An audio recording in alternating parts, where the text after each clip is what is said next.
affiliates, and other insurers. Not available. Hey, Cudahy to all my friends and relatives in four directions. This is Robert Pilot of Native Roots Radio presents I'm Awake. I'm here to ask you for your support. Finding honest Native-centered news is not easy.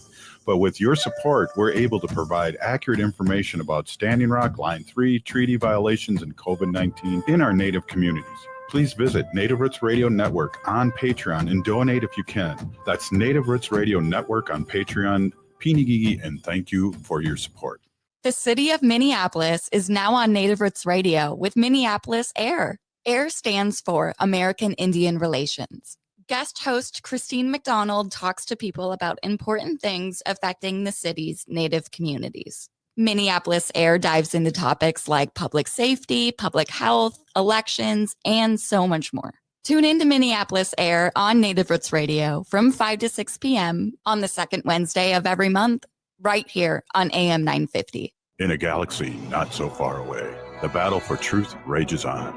Smart Wars is a solo exhibition by Rory Wakemup, a Minnesota Chippewa artist who flips the script on Star Wars using humor and regalia. Wakemup challenges colonial narratives and reclaims indigenous values of balance, resilience, and environmental activism. This exhibition runs February 27th through April 5th at All My Relations Arts in Minneapolis. More information at allmyrelationsarts.org. Have you considered a career in the museum field? The Minnesota Historical Society is now accepting applications for its Native American Museum Fellowship. The 10-week summer program is a mix of workshops, seminars, and hands-on internships at the Minnesota Historical Society. It is open to undergraduate students, recent graduates, and community scholars with an interest in museums and heritage studies. Learn more and apply now at mnhs.org/NAI. Doherty Family College at the University of St. Thomas is your pathway to a bachelor's degree. Located in downtown Minneapolis, Doherty Family College offers an affordable education that includes free textbooks, a laptop, meals, career coaches, and a Metro Transit pass. As a full-time Doherty Family College student, you'll benefit from mentorship from St. Thomas faculty, along with paid internships and support from Minnesota's largest private college. Ready to turn your dreams into reality? Apply now at dfc.stthomas.edu. Doherty Family College, your journey to success starts here. With your AM 950 weather, I'm Brett Johnson. Look for a chance of rain tonight with a low around 40, Thursday sunny with a high near 60, and Friday a chance for rain with a high around 73. 15 years of Matt McNeil on AM 950 calls for a celebration. Join us Sunday, March 30th at Crooner Supper Club from 2 to 5 p.m. for a special dinner, video tributes, and a live onstage conversation with Nancy Nelson interviewing Matt. Don't miss it. Get tickets now at am950radio.com. Portions of Native Roots Radio may be pre-recorded. It's a good day to be indigenous. Get up, stand up. They are going to become more brutal. Couldn't cut, hit me cut again. Because all the hippies were trying to be Indians anyway. They're going to become more repressive because it's a matter of dollars and their illusionary concepts of power. Hey, Victor. We must live in balance with the earth. And also with recent happenings at Wounded Knee. I am awake. Welcome to Native Roots Radio presents I'm Awake, and I'm your host, Wakanja Hade. Hey, Cudahy to all my friends and relatives in four directions. You are listening to Native Roots Radio presents I'm Awake, and I'm your host, Robert Pilot. Hey, we discuss local, national, Native news and events, and as you know, Chujunk, Native issues are human issues, and human issues are Native issues. Yes, you are right, Dega. And this portion of the show is supported by Native American Community Development Institute, or NACC, in Minneapolis. Hey, we got some important information we want to pass along to our listeners. And then later on, we'll have Dr. Stately of Native American Community Clinic on. But first, we have Paul Marquart, who's Minnesota Department of Revenue Commissioner. And geez, Paul, welcome to Native Roots Radio. And you got a heck of a bio. Well, thank you, Robert. Great to be with you. Right. Well, you were a House of Representative for 18 years and served on the House Tax Committee, including 4 years as the committee's chairperson and chairperson of the House Education Finance from 2013 and 14 in the Property Tax Division. So I feel like we got an expert here to talk about some things that our listeners really need to know. Well, thank you so much. It was an honor to serve residents in West Central Minnesota for 22 years. And Governor Walz and Lieutenant Governor Flanagan appointed me a few years ago as revenue commissioner. Just excited and very honored to have this position and be able to serve the residents of Minnesota. Well, we have tax day coming up really soon, and I know I just did my taxes, and I know some people wait until the last minute. So this is really important information that you have to pass along to our listeners. Well, absolutely. As we all know, I mean, April 15th is that big day, that kind of final day. But really, what's really important right now is getting the word out on our nation-leading child tax credit that we have here in Minnesota. And this was a major priority of Governor Walz and Lieutenant Governor Flanagan back in 2023. And they in the legislature passed a child tax credit, which is equal to up to $1,750 per child, 17 or under, no limit on children, and totally refundable. So even if you don't have a tax liability, you still can qualify for the entire credit. And last year, very successful. About 225,000 families received that credit, benefited about 450,000 children, and about $560 million went out. And so the big goal for the governor is to make Minnesota the best state in the nation for kids and families.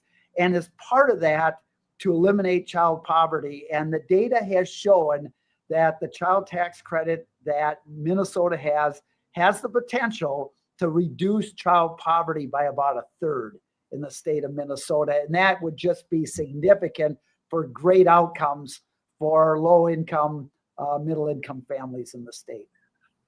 What is there income limits to this for families? There is.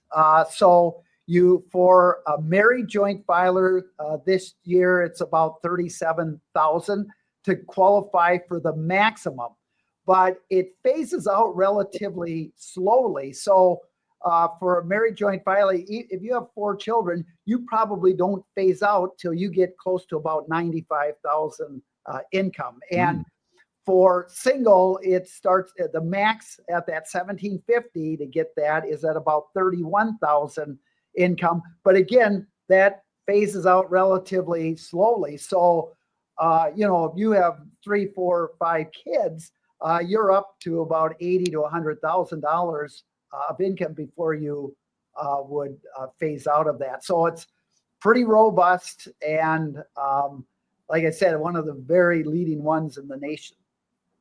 That's exciting. Is there a way to apply for it, or how do people to get these tax credits for their children? Yeah, so so the one thing which is really important is that you need to file an income tax return. And so we know that probably 10 to 15, 20% of families that can qualify may not have, for one reason or another, never filed an income tax return. So the governor and other agencies and lieutenant governor were very concerned about outreach and did a lot of outreach. We're doing a lot of outreach again this year, getting out to our tribal nations. And in fact, many of our tribal leaders have been very involved. I just thank them very much for being part of that outreach to get that word out to communities. But we say, even if you haven't filed before, file now, claim that credit. And if you have questions, you can go onto the Department of Revenue website. You can just go to income tax. They'll take you through there. But also, if you're looking for a free tax preparation site, just go to our website, put in free tax preparation, and it'll actually give you sites that you can contact close to you that you can receive some help as far as filing your taxes for free. And so there's a number of ways you can do that. And if all else fails, just contact the Department of Revenue and we can certainly help you file that. But we encourage families to do that because we've heard so many success stories on how this has really, really helped families out. And one thing we've added this year, and we will be the first state in the nation to do this, is we have advanced child tax credits. So what that means is you file for your tax credit now in February or March when you file your taxes now, and then you can check a box and receive an advance payment of your next year's child tax credit later in the year in 3 equal installments in August, October, and December. So for families who they depending on their financial situation, the payment can match their financial situation. And so that is an option this year. And so far we've had over 15,000 families sign up for that advanced child tax credit, which can really also benefit families as they meet crunch time in payments and so forth as that goes on. So that's new this year, and we just think it's really going to benefit families who wish to take that. Haley and Paul, it's another reason why we live in Minnesota. This is great. Mm-hmm. I know we talk about, as you know, in our Indigenous communities, how much our younger generations mean to us. And this is kind of a way to get that tax credit back and maybe put that more towards something that they need in the future. So this is really important, and families should check that out on the Department of Revenue's website. Absolutely. Hey, this again, Paul, we're here with Paul Marquart, and we're really excited to amplify this. Is there anything else that you want our listeners to know from the Minnesota Department of Revenue? This is just mind-blowing how, and I have a son and or daughter and son-in-law that just had twins in August. So, there you go. Yeah. Hopefully they're listening. Oh, yeah. wow. Yeah, well, absolutely. And so there's also one more thing we're doing this year is where folks could get a renter's refund based on, their rent. We assume there's a certain point that is their property taxes. They used to file for that in September or August or September. Now, when they file their taxes, they can get that credit right away. So they don't have to wait 8 or 9 months. They can get that rent credit right away. So another thing that we're doing, we're trying to, and the governor, lieutenant governor, very supportive, is the outreach, making sure that every single family can benefit from the tax credits and tax benefits that are out there right now. So outreach is very important. Hey, a big peeny Paul Marquart, Minnesota Department of Revenue Commissioner. Thank you so much for stopping in and giving out this great information. Have a great day. Thank you so much.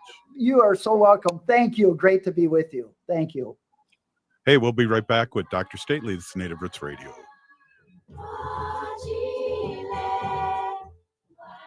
Activism in the 21st century takes many forms. For Minnesota Chippewa artist Rory Wakeup, it's Funktivism. He uses humor, satire, and regalia to challenge social and environmental injustice. Smart Wars is Wakeup's latest solo exhibition. It's a bold mix of Indigenous heritage with modern commentary. Through his multimedia art, Wakeup challenges perceptions and sparks conversations about Native resilience, climate action, and truth-telling. See Smart Wars at All My Relations Arts in Minneapolis, February 27th through April 5th. Details at allmyrelationsarts.org.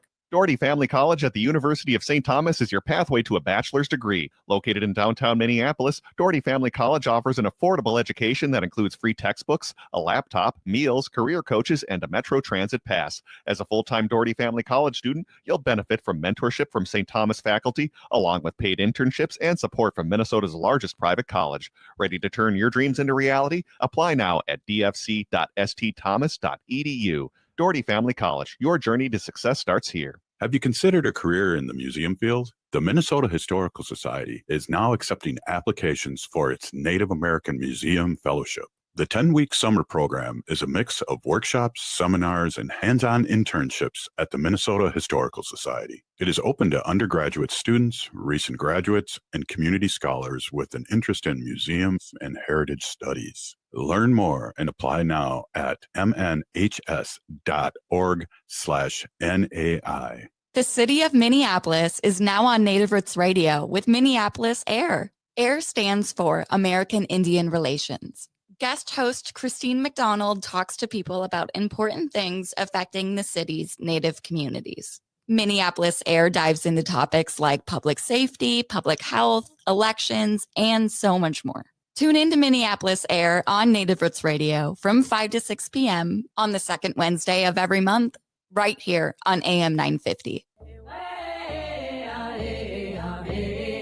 Hi, I'm Jane Fonda, and you're listening to Native Roots Radio. And we're back to Native Roots Radio presents I'm Awake, and this is Robert Pilot. This portion of the show is supported by the Minnesota Indian Women's Sexual Assault Coalition. Hey, we are here with our friend Dr. Stately, President and Executive Officer at Native American Community Clinic here in the Twin Cities, Minneapolis. Always great to see you, Dr. Stately. Great to have you on, and you're always good medicine for us to listen to what's going on. And we're sad that you're going to be going to Ireland soon, and we'll miss you then. But it's beautiful there, I hear, and you'll have to give us a full report. Welcome. Bushu, thank you. Yeah, it's great to be here. And yeah, sorry I wasn't able to be on Monday. Had a conflict. Do a little self-care during our normal time that we would meet, which is really important. So, yes, definitely. Yeah. But yeah, going to Ireland, really excited about it. I wanted to go my whole entire life, and I don't even remember why or how.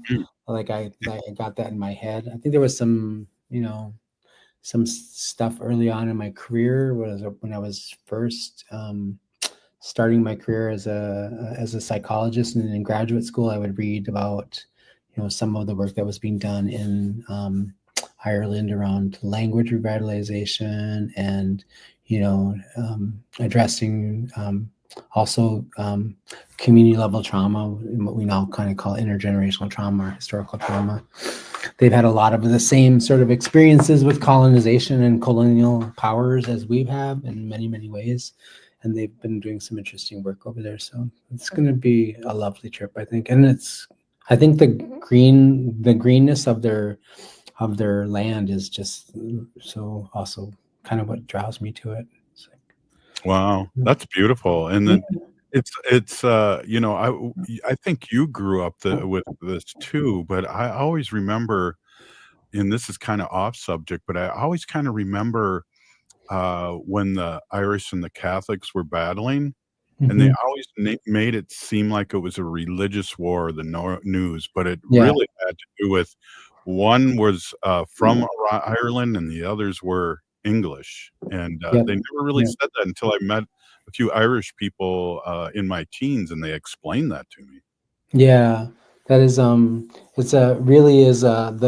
conflict really was around imperialism, right? So quite frankly, it's like the right to practice your own beliefs and have your cultural life ways protected, much like what we contend with as Indigenous people on this land. So it was it's exciting to go there. I'm really excited to be there I'm going with a couple of family members, and we're going to do some really cool things, I think. Wow. So we'll visit schools, we'll visit community centers, we'll talk with some of the people there that are doing really important work. And I'll get to share about the work that we're doing here in the community in Minneapolis, especially the work that NACC is doing around, reclaiming, reconnecting our ourselves and also our communities and the patient relatives that we serve to the land, recognizing that the land is our original mother, and opportunity to provide opportunities for healing and revitalization. And so it's just exciting. It's exciting to go and see what other people are doing, and then also share some of your own ideas and the work that you're doing, and then kind of bring some other ideas back as well. Well, I know on St. Patrick's Day, Haley was talking about that, how the Native Americans had a relationship with Ireland during the Irish famine, potato famine. Yeah, there's I have a colleague of mine I have a couple colleagues of mine who I used to work with at University of Washington, the Indigenous Wellness Research Institute.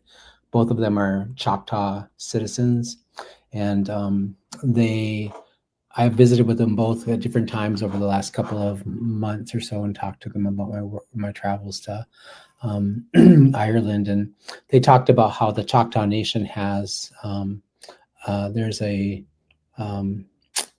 installation Memorial? over there, memorial over there that's really beautiful. I'm hoping that I get to make it there and just spend time. I mean, there's a strong connection between Ireland and Minnesota. There's also a strong connection between Indigenous people here on Turtle Island and the Irish people. Yeah, Haley, do you remember what that was called? I don't. Was it like the Seven Council?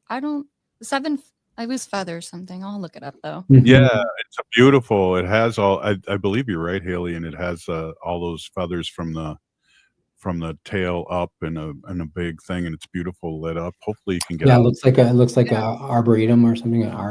Yeah, it's really beautiful and kindred spirits sculpture. Yeah. So the Choctaw Nation gifted that to them, and they have still a very strong relationship, and so I'm excited about that. I'm excited because I have a colleague of mine, a research colleague of mine who does work in Indigenous. She does a lot of stuff. We were on a project together, and she is at the University of Minnesota, and she's a environmental justice scientist, and she does her work within environmental justice solely kind of around land and land-based healing. That's kind of how we got connected, and she's on a project with us that NACC is doing. We're in our 4th year of that project, reconnecting kids and in middle school and maybe a couple of years in elementary. We're reconnecting young people to their relationship to the land, connecting them to the water, the land, our medicines, our food, and then also doing Indigenous games with them, like primarily wood and stick lacrosse. And we've been doing this for 2 years now, almost 3, in St. Paul schools and Minneapolis schools. This year we're implementing that program called BRAID, Building Relationships Around Indigenous Endurance. Is cool. The name of that project. But she's amazing, and she's connecting me with some people in Northern Ireland who are the children and the grandchildren of people who were deeply involved in starting in the IRA. She was like, they would love to meet with you and visit with you if you want. And they used to meet with Aimsters, people, Clyde and Vernon and Dennis and all the people who were involved in AIM back in the 60s and 70s. And they would sort of kind of share strategies on resistance and, and so I was just like, and she was like, would you like to meet him? I was like, are you kidding me?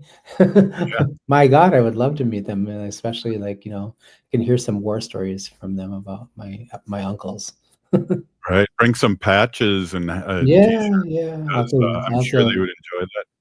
I have an AIM jacket somewhere. I'll have to find it and look for it. One of my relatives might have ran off with it, actually. I think about it. Yeah. I have a couple patches I could give you, and then that could be my little gift you could take. Oh, I would love that. That would be lovely. You have to get it to me before Tuesday. Yeah. It's going to be an exciting trip. And, I went to Scotland last year, and that was an awesome experience as well. And learning more about the Scots also had, a significant amount of, imperial action happening on them as well. They had I think they've also had the same experience where they were not allowed to use their language and not, so many things that are similar to what we have, like you can't practice your ceremonial practices. You can't speak your language. You have to integrate and assimilate into the culture of Great Britain. And, and so it was just kind of, that was a wonderful time. But I mean, I think Ireland's going to speak differently to me because I have so many people that I know that have gone there and told me amazing stories about being there.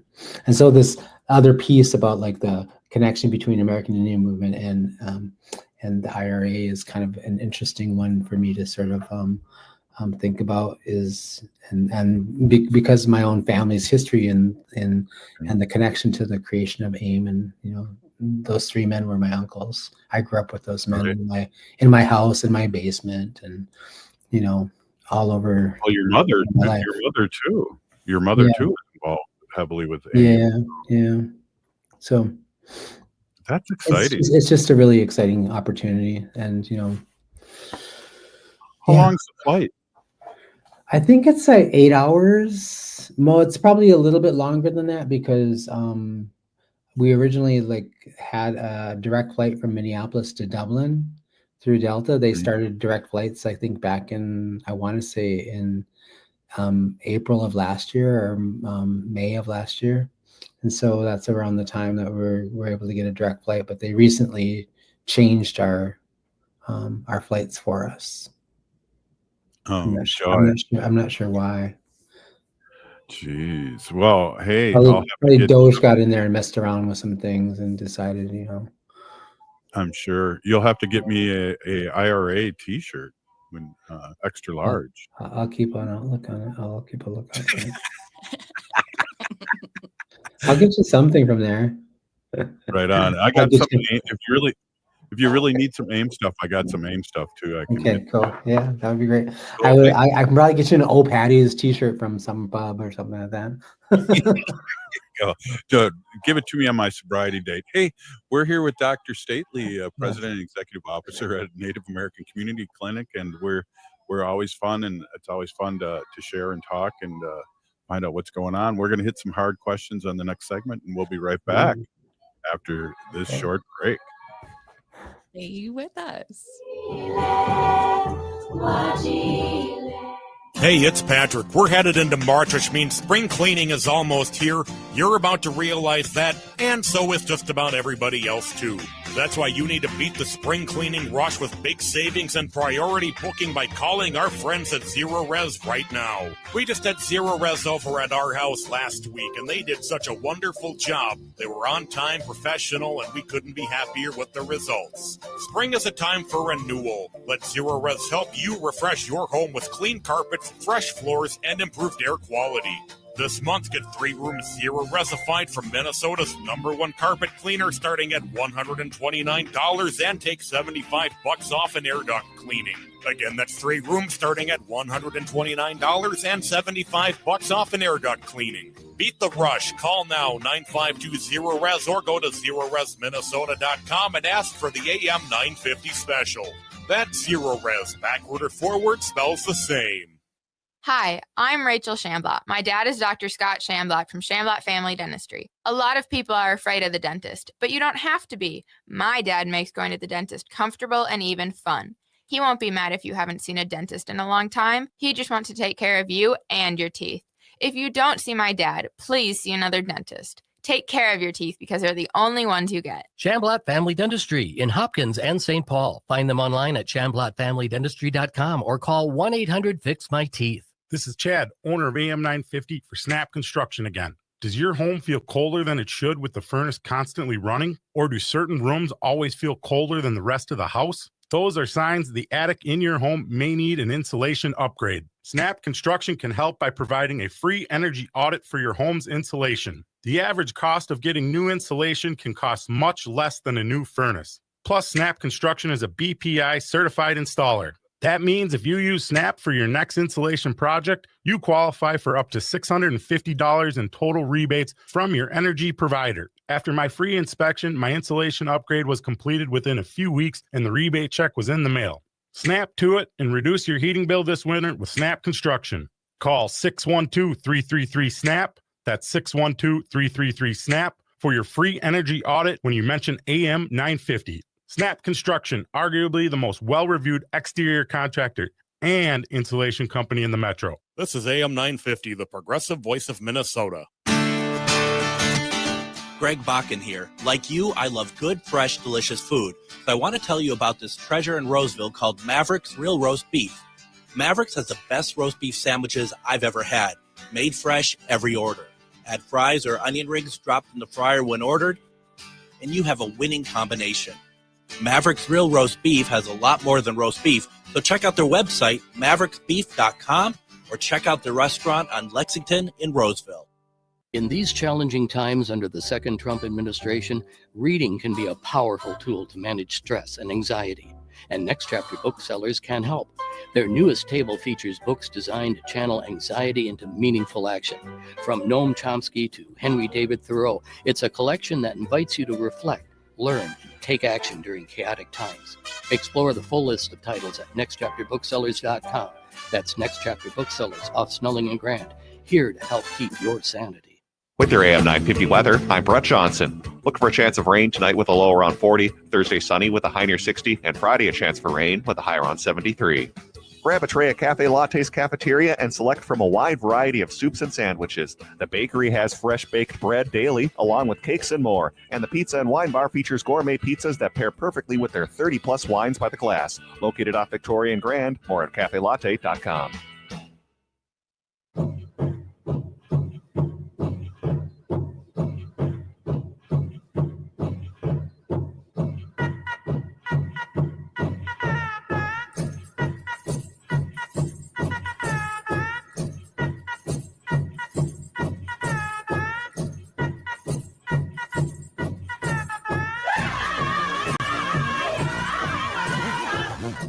Welcome back to Native Roots Radio presents I'm Awake, and this is Robert Pilot.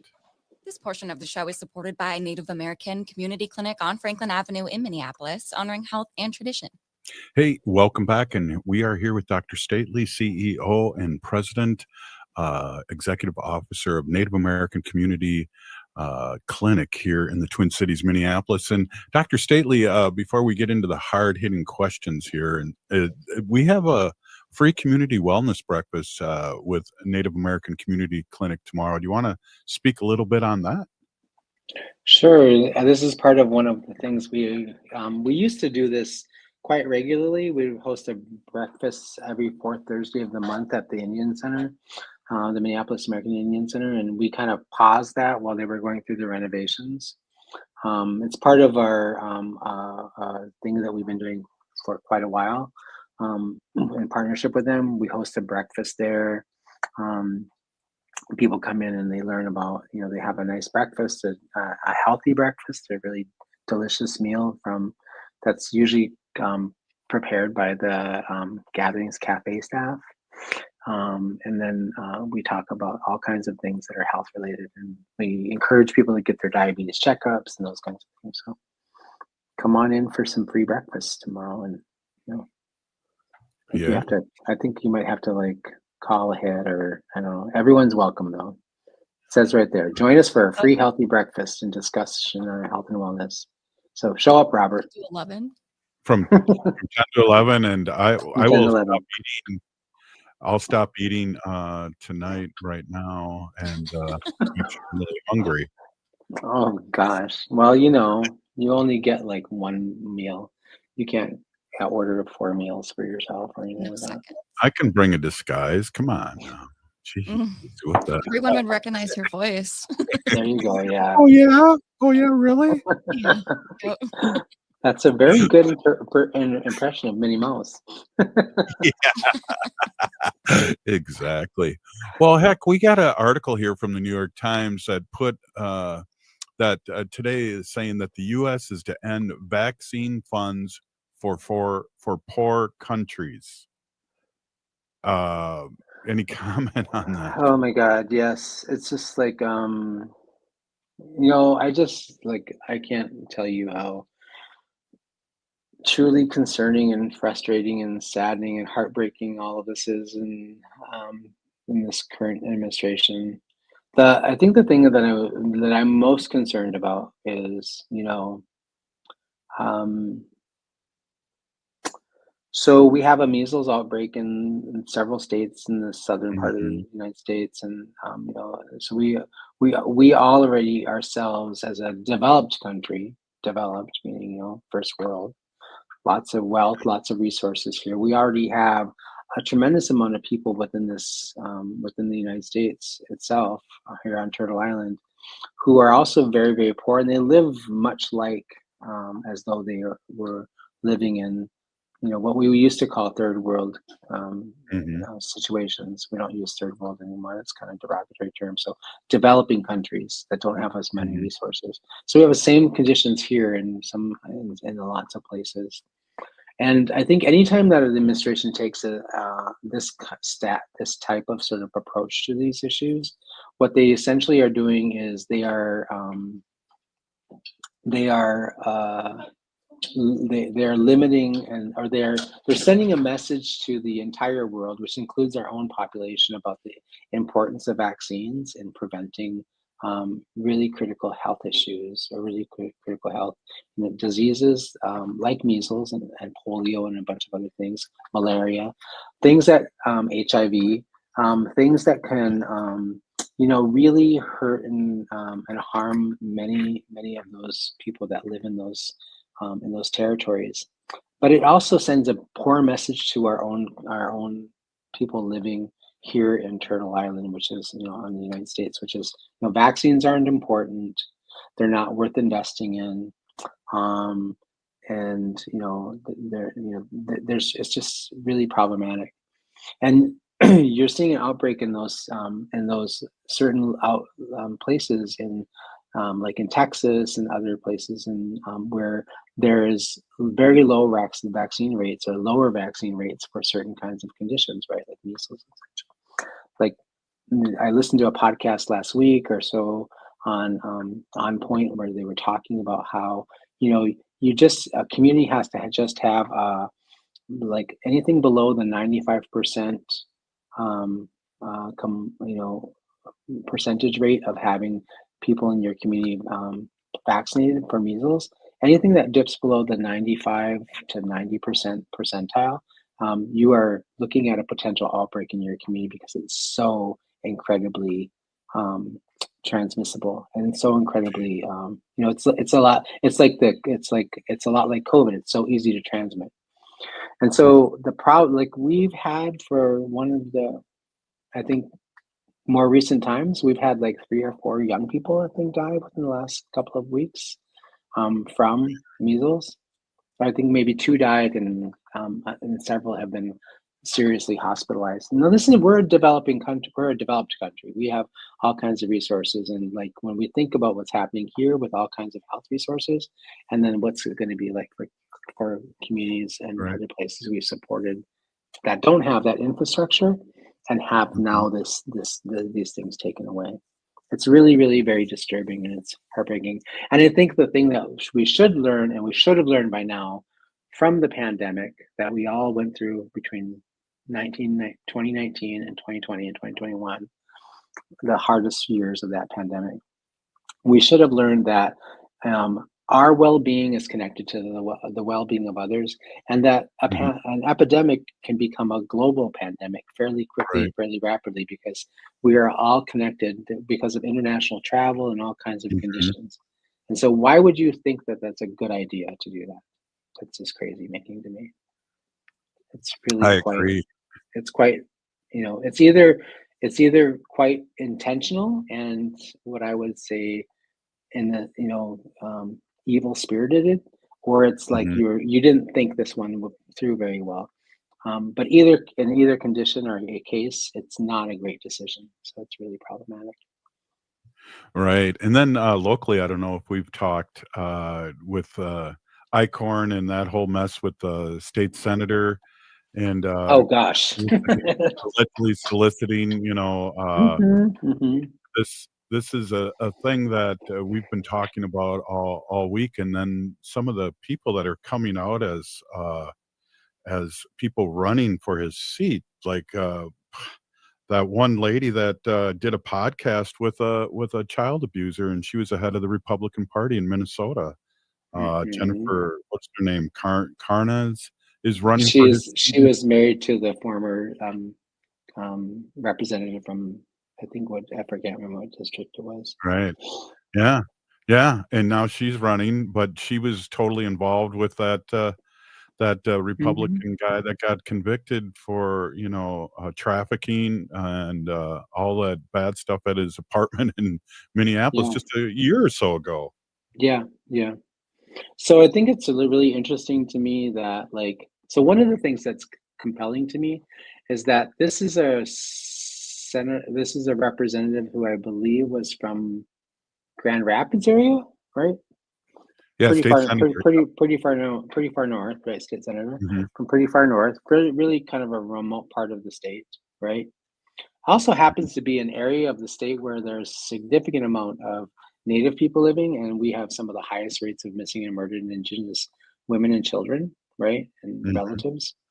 And it's kind of like, it's interesting to me that, he's far from home.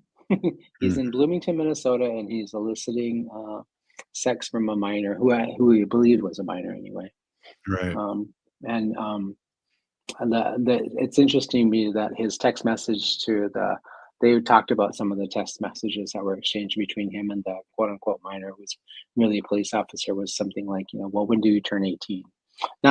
He didn't say like, well, you're underage and I got to stop this conversation.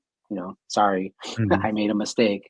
He's trying to find out how close they are to being 18 and then maybe possibly, justifying it in his own head. Well, they're almost an adult. Yeah. Well, It's it's not- amazing too. It's amazing too, Dr. Stately, and I know your background, you can kind of talk allegedly, but the background that you have, these people that do this isn't the first time I'm sure he's done it with that kind of No. verbiage that he was using in the texts and the questions. No, people of this nature are sociopathic. Yeah. So, and I know what I'm talking about because when I was in my training as a psychologist, I did do some work within one of my rotations from 1 year of my rotations was, I think, my last year of study was I worked in the state psych hospital, and I did one rotation through the not guilty by reason of insanity wing, and then I did another one in just like severe mental health SPMI folks. And so one of the things that was really interesting for me, like I was really happy that I did a rotation with people who were in a mental institution for some really horrific crimes they committed, and were there because they were deemed to be incompetent to stand trial because they were not guilty by reason of insanity, meaning NGIs is what we call them. And they really don't have the capacity, like there's a fundamental piece of like their brain that isn't working properly, and what I mean by that is like they don't have that center of their brain that functions like the rest of us, maybe, who are not sociopathic, that doesn't feel empathy for other people, that doesn't understand the things that I might do that might be harmful to others, why that would be unjust. They just don't have that capacity. And so I think that he probably has that because he's it's shocking actually. Yeah, His behavior. definitely. Yeah. Well, family values from the Republicans, and again, we find out these white male, middle-aged men are really the problem. Hey, we're here with Dr. Stately. We're going to take a quick break, and we're going to talk some more talk here with Dr. Stately and Haley Cherry. We'll be right back. Native Roots Radio.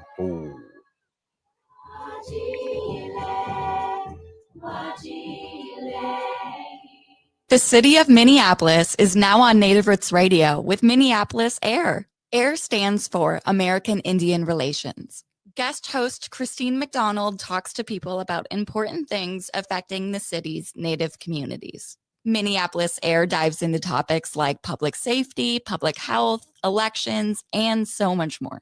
Tune into Minneapolis AIR on Native Roots Radio from 5 to 6 p.m. on the second Wednesday of every month, right here on AM 950. Support for Native Roots Radio comes from the Walker Arts Center, an art space that's more than the spoon and cherry. Galleries celebrate contemporary visual art, including Indigenous artists like Edgar Heap of Birds, Cheyenne and Arapaho Nation, and Jim Demini, Ojibwe. Additionally, films screen in the cinema, and performances are shown on stage. Free every Thursday night and free every day for members and citizens of tribal nations. Learn more at walkerart.org. Again, that's walkerart.org. Have you considered a career in the museum field? The Minnesota Historical Society is now accepting applications for its Native American Museum Fellowship. The 10-week summer program is a mix of workshops, seminars, and hands-on internships at the Minnesota Historical Society. It is open to undergraduate students, recent graduates, and community scholars with an interest in museums and heritage studies. Learn more and apply now at mnhs.org/NAI. Doherty Family College at the University of St. Thomas is your pathway to a bachelor's degree. Located in downtown Minneapolis, Doherty Family College offers an affordable education that includes free textbooks, a laptop, meals, career coaches, and a Metro Transit pass. As a full-time Doherty Family College student, you'll benefit from mentorship from St. Thomas faculty, along with paid internships and support from Minnesota's largest private college. Ready to turn your dreams into reality? Apply now at dfc.stthomas.edu. Doherty Family College, your journey to success starts here.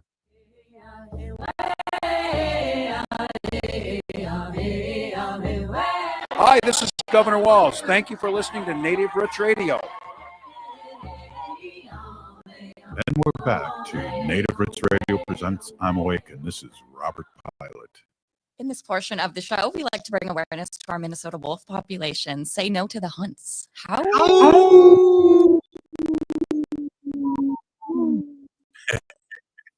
Yeah. If I was at home and I was doing that, my dog would be howling with us. Yeah.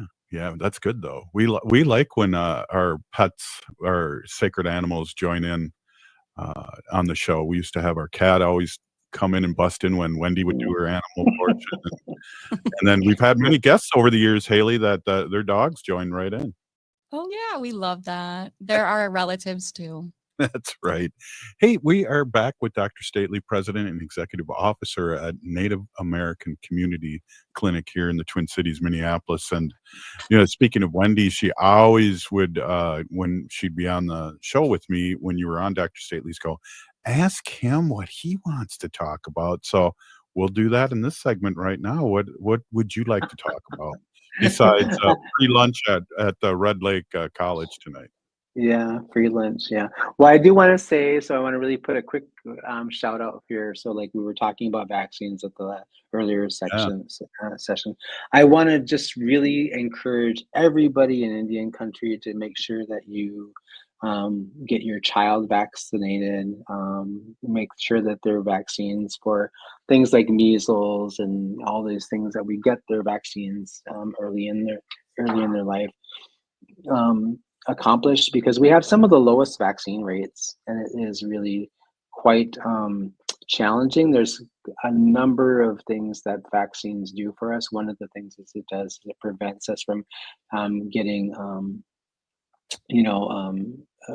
diseases that are quite easily to communicate to other people within your families and your communities, but also it has the potential to sort of like prevent you from having more complex health conditions later down the road. So just making sure, I want to encourage people to do that.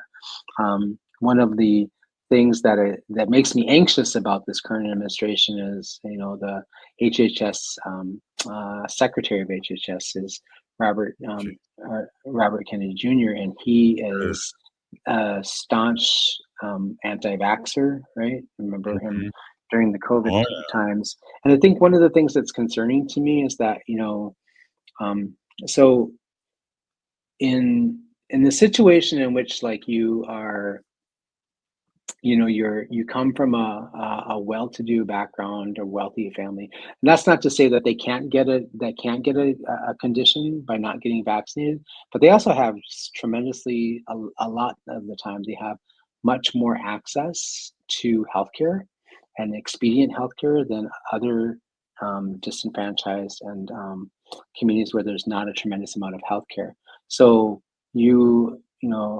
someone of his nature, who is very wealthy, who is very wealthy, comes from a wealthy family that with a lot of power and privilege and education, high achievement and things like that. For him not to vaccinate himself or his kids, he's gonna get treated right away for a condition that might be, and that treatment might save his life. But for these other communities where there isn't a tremendous amount of like healthcare available, those people are going to suffer and possibly die.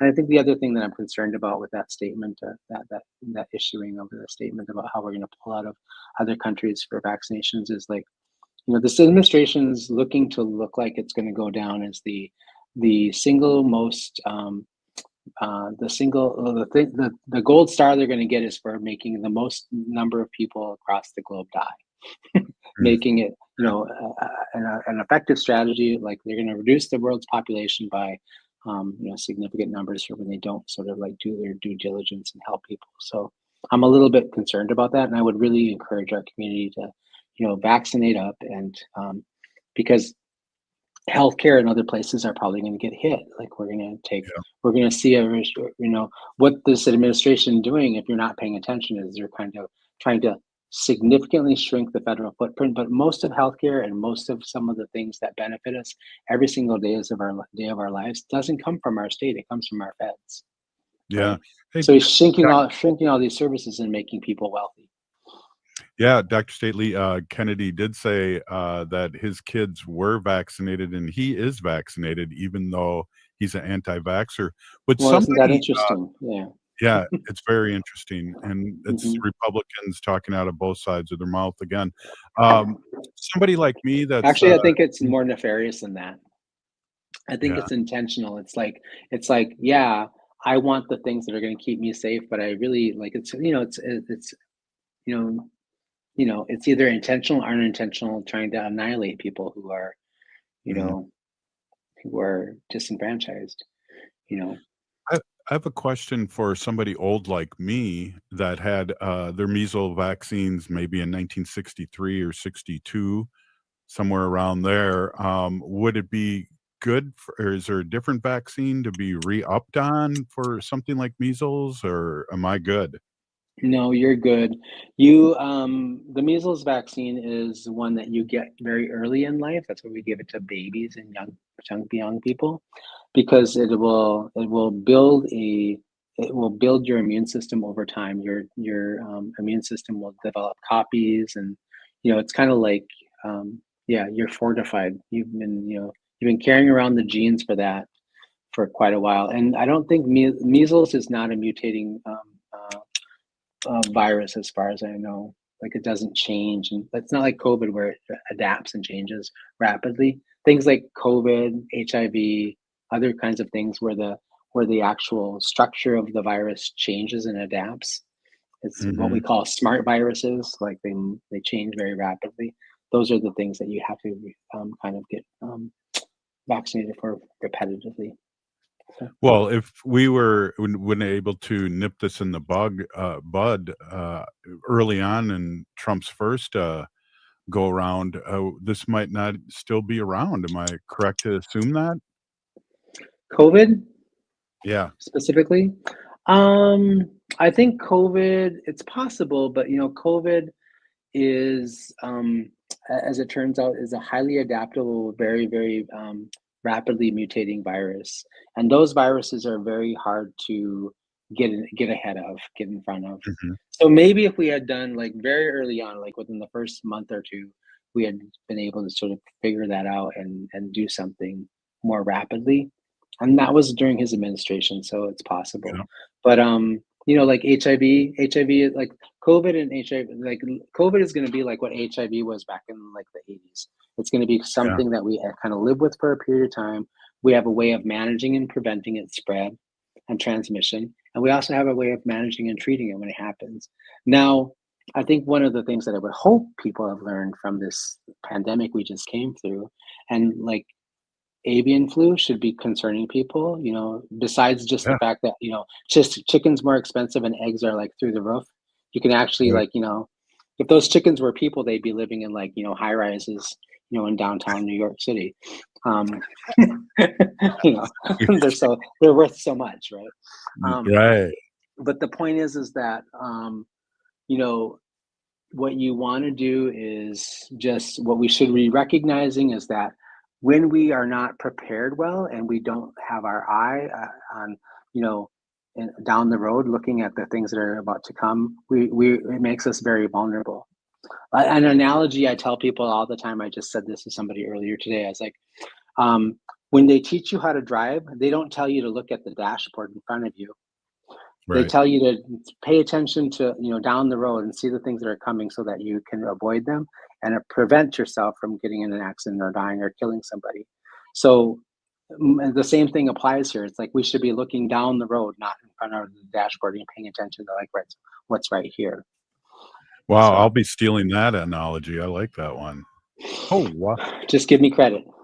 Yeah, Dr. Stately said, hey, big peeny gigi, Dr. Stately, for being on and being flexible, and we will talk to you very soon, and I might see you in about 20 minutes here. This is Native Roots Radio. We're still here. We are the 7th generation. Keep going, man. Yes, Thank you so much. Right on. Peeny gigi, Haley. We'll see you tomorrow.